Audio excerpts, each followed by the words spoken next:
ترحيبا وما بعدها ترحيب. يا هلا وسهلا.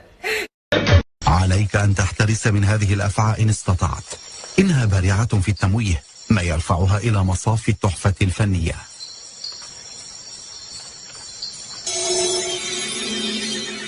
استوحت هذه الأفعى اسمها من حراشفها المقلوبة فوق عينيها. قد تساعد سمتها المميزة في قدرتها على إخفاء نفسها.